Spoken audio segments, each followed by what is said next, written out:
You know, before I begin this story, let me say this.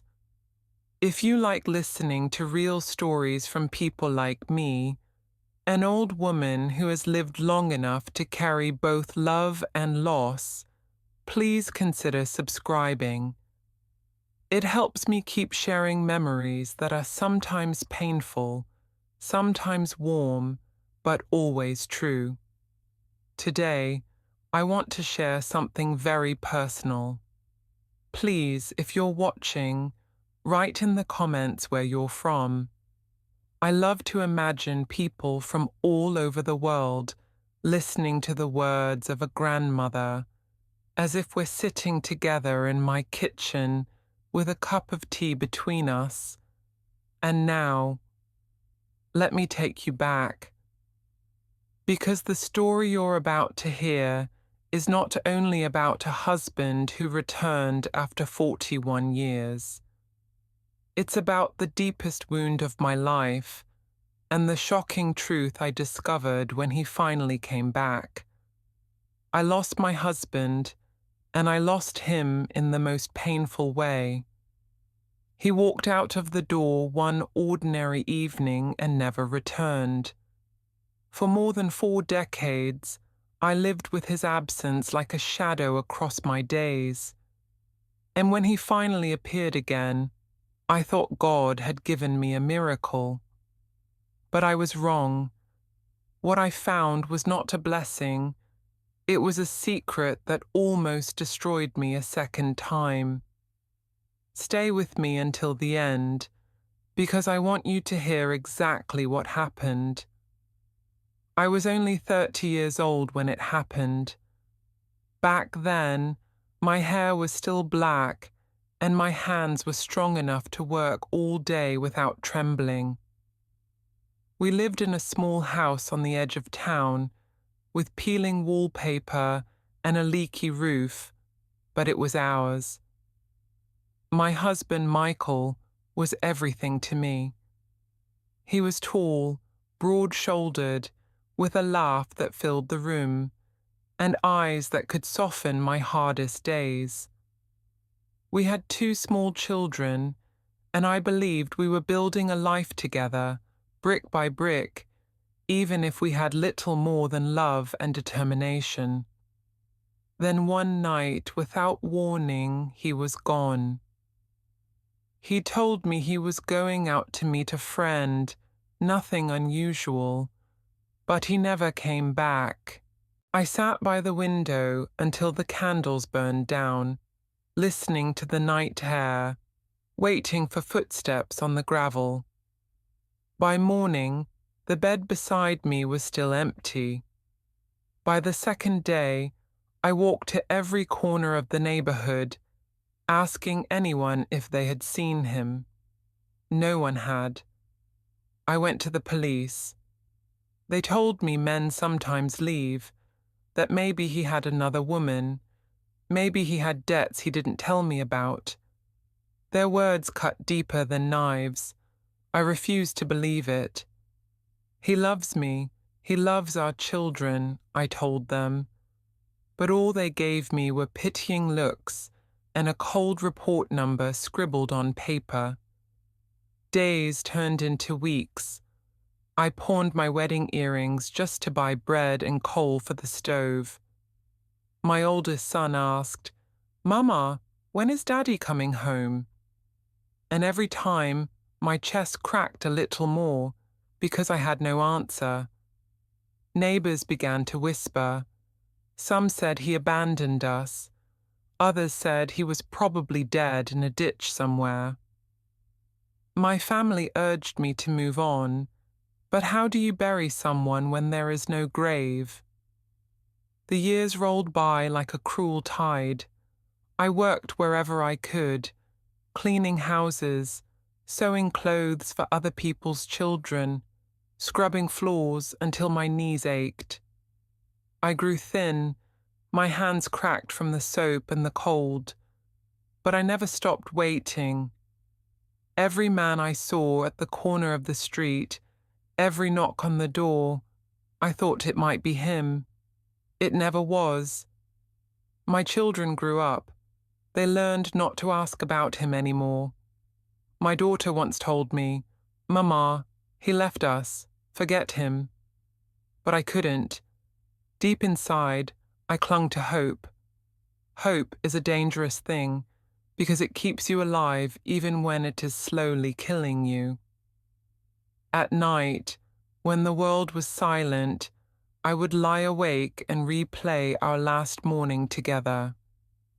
He had kissed my forehead before going to work, said he'd fix the fence when he returned. Such ordinary words. Nothing that could prepare me for 41 years of silence.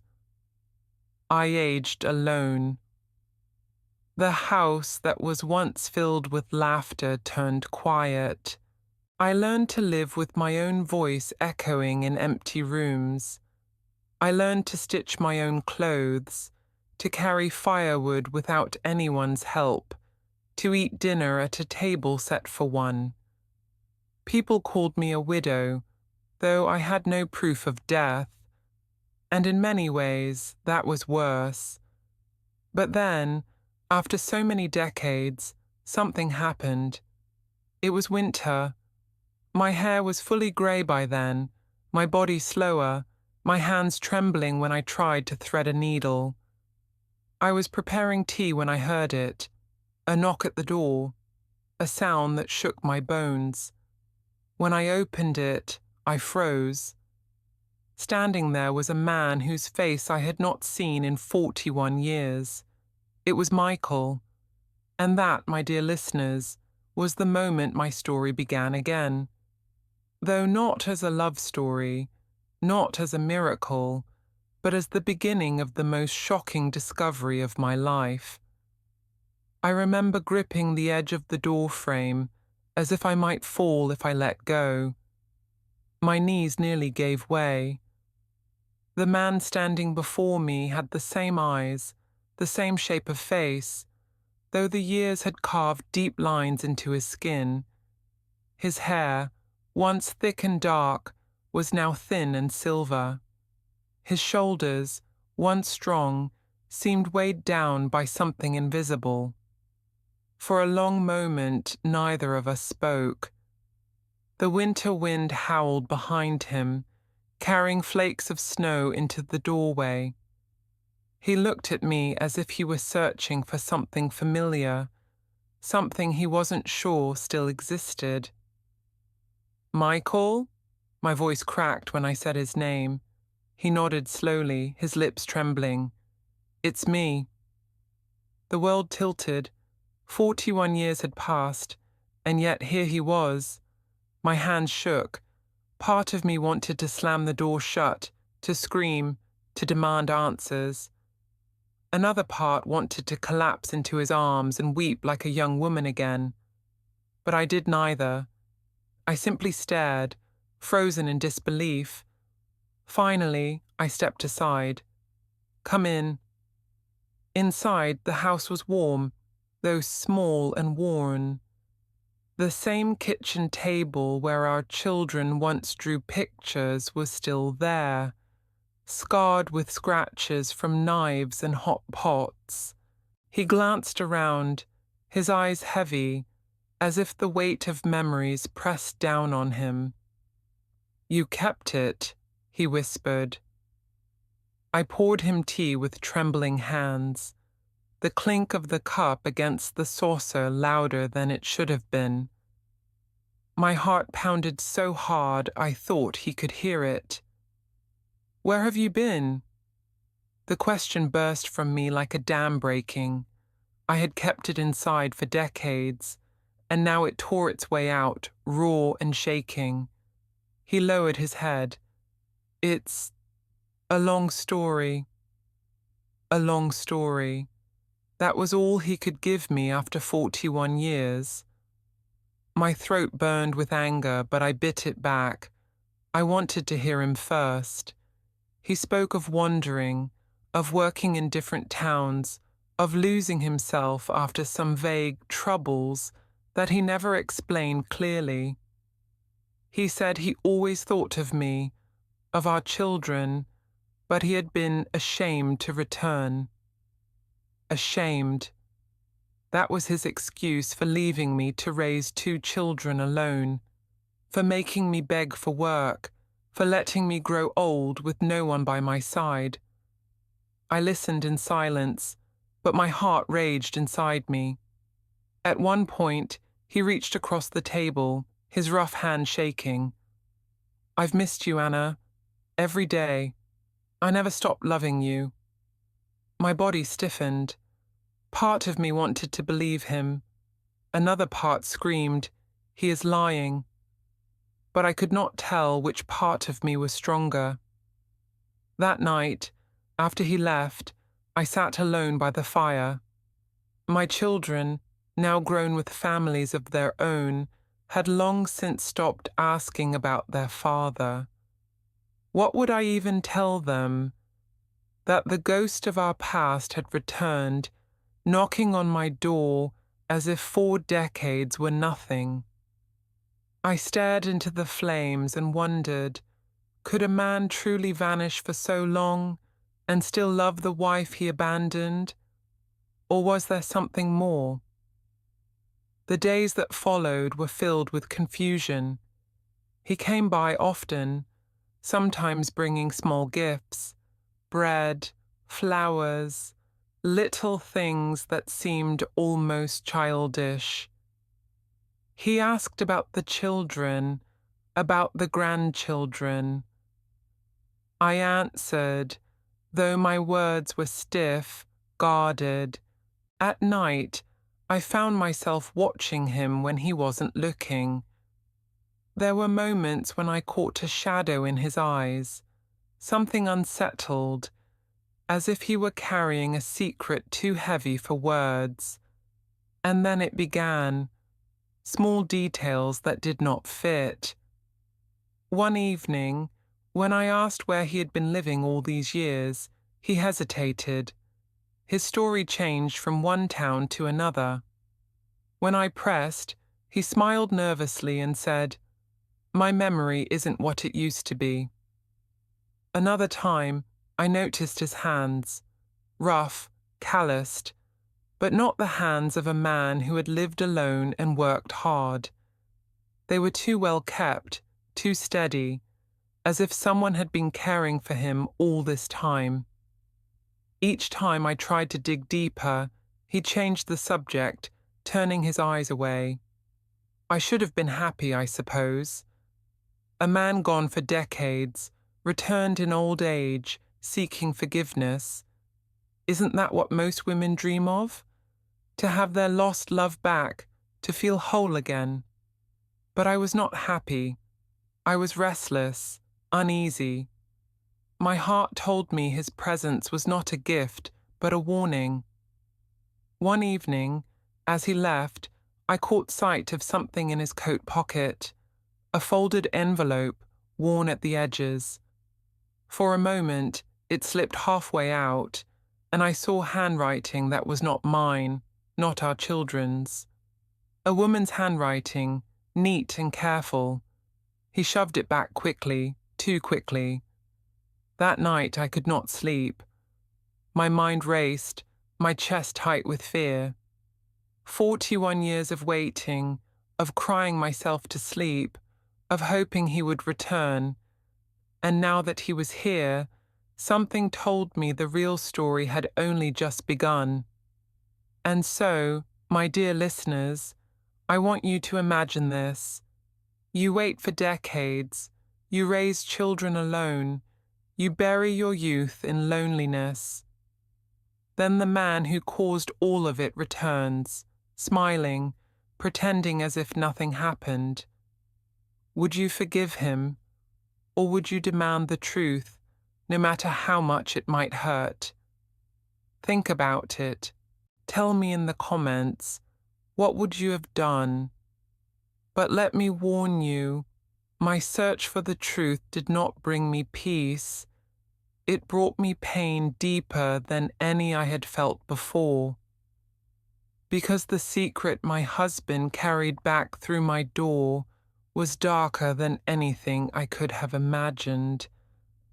And I will tell you exactly what I found in the next part of this story. The following week felt like a strange dream I couldn't wake from. Every morning I expected to open my eyes and find that Michael's return had been nothing more than a cruel trick of the mind, some phantom born out of loneliness. But no, there he was, sitting at my table, sipping tea, as though he had never been gone. He spoke gently, even kindly at times, but there was a wall between us. His words carried no details, only shadows of stories that never quite made sense. He said he had worked here and there, but could not explain what kind of work. He claimed he had lived in small towns, but never named one long enough for me to check. When I asked where he slept, who his friends were, what kept him away for 41 years, he simply lowered his eyes and muttered, "It's complicated." Complicated. That was all. I tried to convince myself to be patient. Perhaps time had eroded his memory, or shame had twisted his tongue. But the truth was harder. He was hiding something. One evening, while he was helping me carry firewood inside, I caught the faintest smell on his coat. Perfume. Not mine, not the faint scent of old lavender I kept in my wardrobe, but something sharper, modern. It clung to him like smoke. I said nothing, but my chest tightened. Later, as we sat by the fire, he reached for my hand. His fingers trembled, his eyes watery. "I'm sorry for everything, Anna. I should have come back sooner. I should have been here." Tears filled my eyes despite my anger. For a moment, I let myself believe him. After all, wasn't this what I had prayed for all these years? To have him back, even if only in old age. But then I remembered that folded letter in his pocket, the neat handwriting that did not belong to me, and my heart turned cold again. Days passed. My daughter, now a mother herself, visited me and found him sitting in the living room. She froze in the doorway, her face pale. "Is that him?" she whispered. Michael stood awkwardly, offering her a smile. "You've grown so much," he said, as though he had simply missed a few birthdays, not 4 decades. But my daughter's eyes filled with fire. "You don't get to smile at me," she snapped. "You left us. You left her." Her voice shook the walls. For the first time, Michael had no words. He simply lowered his head, shame pulling him into silence. My daughter stormed out, and I sat trembling, torn between her fury and my own need for answers. That night, I decided I could no longer ignore the unease gnawing at me. I waited until he left his coat hanging by the door. My hand shook as I reached into the pocket and pulled out the envelope I had glimpsed before. It was addressed to him. The handwriting elegant, deliberate, the words "My dearest" written on the front. I opened it with trembling fingers. Inside was a letter, written in the voice of a woman who spoke of love, of years spent together, of children she mentioned by name. Children I did not know. My blood turned to ice. My husband, the man I had mourned for 41 years, had not been wandering or lost. He had built another life, another family. While I raised our children alone, while I scrubbed floors and begged neighbors for work, he had been laughing and living in someone else's arms. I sat at the table, the letter shaking in my hands, my vision blurred with tears. Anger, grief, and humiliation crashed over me like waves. My chest ached so deeply I thought it might break apart. When Michael returned later that evening, I confronted him. "What is this?" I demanded, thrusting the letter into his hands. His face drained of colour. For a moment he said nothing, only stared at the paper as though it had betrayed him. Finally he sighed, a long, heavy sound. "You weren't supposed to see that." The words cut me like a knife. My voice trembled, half scream, half sob. "All these years, you let me suffer, let me raise our children alone, let me grow old waiting for you. And you were with her?" He tried to reach for me, but I pulled away. "It wasn't like that," he stammered. "I thought I had no choice. Things happened. I couldn't come back." No choice. As if abandoning your wife and children was ever forced. As if creating a new family, while your first starved, was something fate demanded. I slapped the table so hard the cups rattled. "Look at me, Michael. Look at what you did to me, to us. And you dare come back now, after 41 years carrying lies in your pocket." I could hardly breathe. My body shook, my heart racing like it had when I was a girl. But I wasn't a girl anymore. I was an old woman who had lived too long in silence. He lowered his head, his voice barely above a whisper. "Please, Anna, don't tell the children. Don't tell them what I've done." And in that moment I understood. He hadn't come back out of love. He hadn't returned because of regret. He came back because he needed something. From me. From us. What it was, I did not yet know. But I was determined to find out. My dear listeners, imagine the weight of those words in my ears. After 41 years of loneliness, to discover not only that my husband had lived a secret life, but that he was still keeping something from me. Stay with me, because the truth that followed was even darker, and it changed everything I thought I knew about the man I once loved. That night, after Michael begged me not to tell the children, I sat alone in my bedroom, staring at the cracked ceiling. Sleep would not come. Every sound in the house, the creak of a floorboard, the tick of the old clock, felt louder, heavier, as though the walls themselves were pressing me for answers. I thought back to all the nights I had cried into my pillow when he didn't return. To the winters when I walked barefoot across frozen floors to keep the fire alive for the children. To the looks from neighbours, sharp and cruel, calling me the wife who couldn't keep her husband.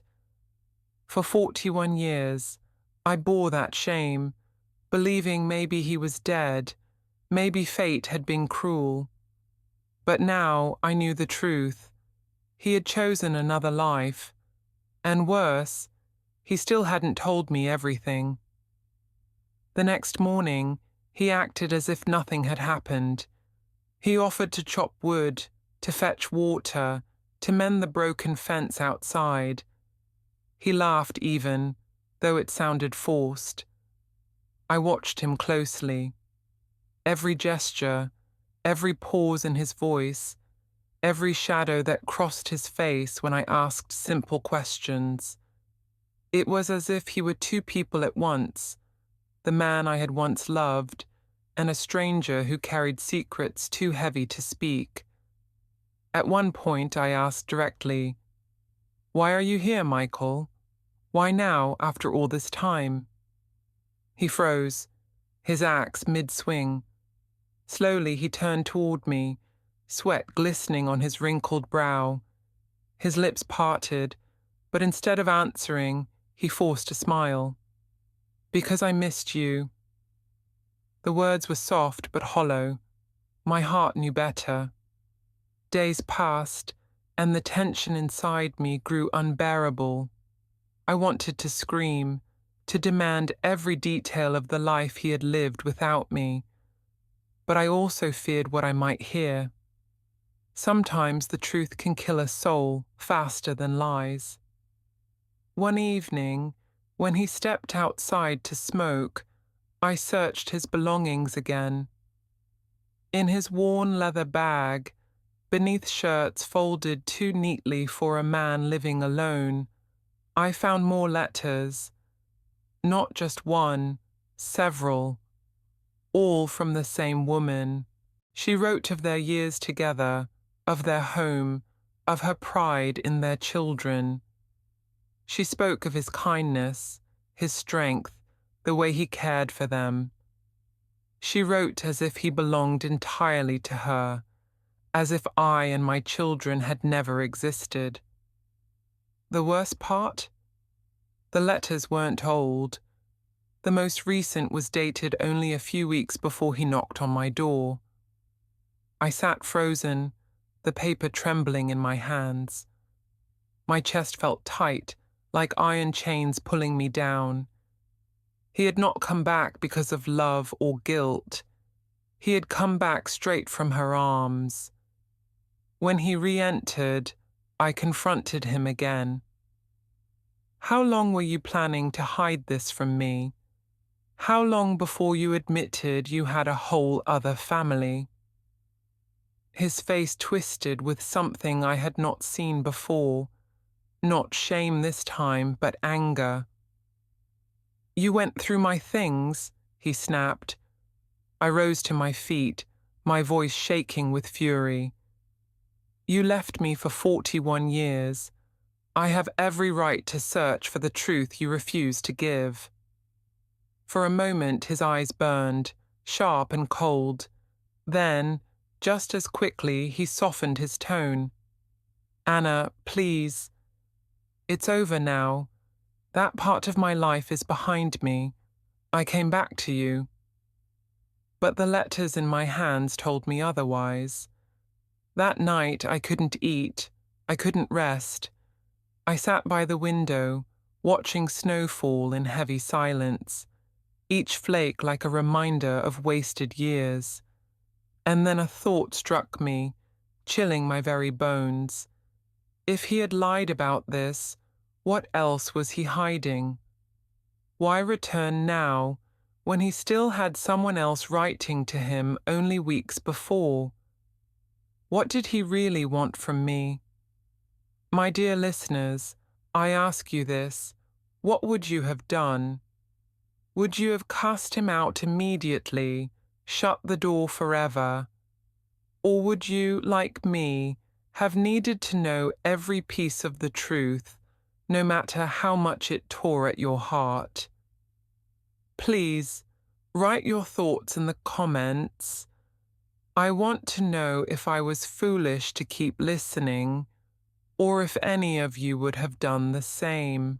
As I sat in the darkness, the sound of Michael's quiet breathing in the next room, I made a decision. I would uncover the whole truth. What I discovered in the days that followed would shake me to my very core. Because his return was not just about me, or even about love. It was about something far more dangerous. And that, my friends, is where I must leave you for now. The story continues in the next part, where I will tell you exactly what I found, and why his sudden return, after 41 years, was not the miracle I once thought it to be.